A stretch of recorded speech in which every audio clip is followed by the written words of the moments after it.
It's the middle of the night and you're standing over the crib thinking, if I add just one thing, maybe my baby will finally sleep. A small blanket, a pillow, a little cushion on the side. Something to make it feel cozier, safer, more like an adult bed. And if you've ever had that thought, you're not a bad parent. You're a tired parent. But here's the hard truth. When it comes to baby sleep, the safest crib is the simplest crib. In fact, a lot of the products that feel helpful are the exact ones that can make sleep more dangerous. So in this video, I'm going to walk you through 4 things you should never put in your baby's crib. And yes, number 3 is the sneaky one that many parents buy because it sounds medical, supportive, and safe. And I'm not going to leave you hanging with, just don't do it. For every item, I'll give you a safer alternative because you still need your baby to sleep and you need peace of mind. Quick note, this is general parenting information. If your baby has reflux, breathing issues, prematurity, or special medical needs, always follow your pediatrician's advice. Okay, let's get into it. Number 1, loose blankets, pillows, and stuffed animals. This is the most common one. It's also the one that makes the crib look the cutest.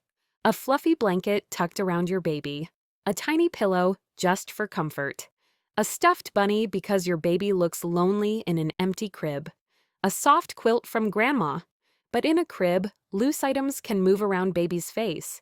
Babies don't have the same ability adults do to shift away, reposition, or pull something off their nose and mouth. And that's why safe sleep advice is so boring. Firm surface, fitted sheet, baby on their back, nothing else. So what do you do instead if you're worried your baby is cold? You keep warmth on the baby, not in the crib. Use a wearable blanket like a sleep sack. Dress your baby in appropriate layers. And if the room is chilly, adjust the room temperature instead of adding loose bedding. A really simple rule that helps. If it can cover your baby's face by accident, it doesn't belong in the crib. Now, I know someone is thinking, but my baby sleeps better with a little blanket. A lot of babies seem to sleep better with extra things because they're more snuggled or restricted, but that doesn't make it safer. What matters is safe sleep, not just sleepy sleep. Number 2, crib bumpers, including breathable bumpers. Parents usually buy bumpers for 2 reasons. 1, my baby keeps hitting the sides. 2, my baby's arm or leg gets stuck in the slats. And I totally understand why bumpers feel like the solution. The problem is that bumpers add soft material around the baby's head and face, and babies can end up pressed against them. Even the breathable versions still add material to the sleep space. They can also become something a baby pushes up on or gets tangled with as they get older and more mobile. So what do you do instead if your baby keeps getting their arm stuck? First, remember, it looks uncomfortable, but it's usually not the same kind of danger as something blocking breathing. Most babies grow out of it quickly as they get better at moving. Also, make sure your crib is modern and meets safety standards, and that the mattress fits snugly with no big gaps. And here's the mindset shift that helps. A safe crib is not meant to be a padded, cozy nest. It's meant to be a safe, controlled sleep surface. Number 3, sleep positioners, wedges, and anti-roll supports. The hidden danger. This is the one that tricks parents. Because these products are often marketed like they're protective. They sound like they solve problems. They say things like, helps with reflux, prevents rolling, prevents flathead, keeps baby in the right position. And when you're tired and your baby wakes every hour, anything that promises better sleep feels like hope. But here's the issue. Anything that wedges your baby into a position, surrounds them, props them up, or creates barriers near their head can create a suffocation risk. And this is where parents get confused because it feels like, but my baby is supported. Yes, and that's exactly the problem. Babies can shift, slide, or press their face into the material, and they can't reliably reposition themselves. So, what do you do instead if your baby spits up or has reflux symptoms? You keep the sleep surface flat and follow safe sleep guidance.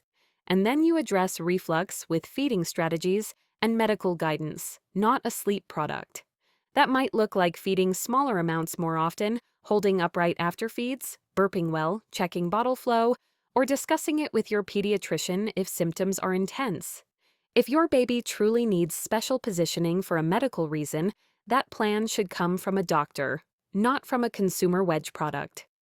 Number 4. Soft loungers, nests, pillows, and anything that changes the flat surface, even if it's for naps.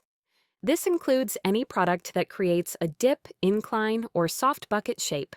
Sometimes parents put these inside the crib because the baby settles faster, or because they used it during supervised awake time and it became part of the routine. But for sleep, the safer choice is always a firm, flat surface. Soft surfaces can allow a baby's head to tilt forward or face to press into the material. And even a small incline can change the baby's position in a way that isn't ideal. So what's the safer swap? If your baby needs comfort, you build comfort into the routine, not into the crib. That means calming sleep cues, dark room, consistent bedtime routine, white noise if you use it, a sleep sack, and a safe sleep space that stays the same every night. Now let's talk about the one thing parents ask next. What about swaddling? Isn't that like a blanket? Swaddling can be helpful for newborns because it reduces the startle reflex and can help them feel secure. So, yes, swaddling can support sleep in the early months, but it must be done safely. The key rule is swaddling should stop as soon as your baby shows signs of trying to roll, because rolling while swaddled increases risk. Also, swaddling should be snug around the torso, but not too tight at the hips, so the legs can move naturally. And if swaddling makes you nervous or your baby is close to rolling, switching to a sleep sack is a great next step because it keeps the warmth and comfort without restricting the arms. Okay, so at this point, you might be thinking, if I remove all these things, won't my baby sleep worse? Maybe for a short adjustment period. But a lot of the sleep crutches we add to the crib aren't actually teaching better sleep. They're just adding risk in the name of comfort. So here's a simple checklist you can use tonight. Look at your baby's crib and ask, is the mattress firm and flat? Is there only a fitted sheet? Is there anything loose in here? Blanket, toy, pillow, bumper, cloth? Is there anything propping baby up? Wedge, positioner, rolled towel? If yes, remove it, then add comfort safely. Use a sleep sack. Make the room dark. Use consistent sound if you choose to use white noise. Keep the room at a comfortable temperature and keep the routine predictable. Now I want to quickly address the most common but what if questions parents have. But what if my baby's head gets flat? Talk to your pediatrician and focus on awake time solutions, tummy time, carrying, varying positions, and minimizing time in baby containers. Don't use sleep products to hold baby's head in place at night. But what if my baby hates being on their back? Many babies do it first. You can help by focusing on soothing, swaddling when appropriate for newborns, and building a consistent routine. But babies should still be placed on their back for sleep unless your doctor says otherwise. But what if my baby rolls? Once your baby can roll independently, you still place them on their back initially, and then if they roll themselves, you don't need to flip them back over all night. The goal is still a safe sleep environment with nothing loose in the crib. Okay, quick recap of the 4 things you never want in the crib. Loose blankets, pillows, stuffed animals, crib bumpers, even the breathable ones, sleep positioners and wedges, the hidden danger, soft loungers, nests, or anything that changes the flat sleep surface.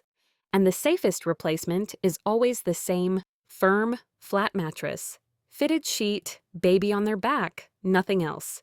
If you want more videos like this, simple, research-based, and realistic, subscribe because I'm making a full series on baby sleep mistakes and what to do instead. And if you want, tell me your baby's age and what's currently in your crib setup. And I'll suggest the safest sleep upgrade that still feels doable when you're exhausted.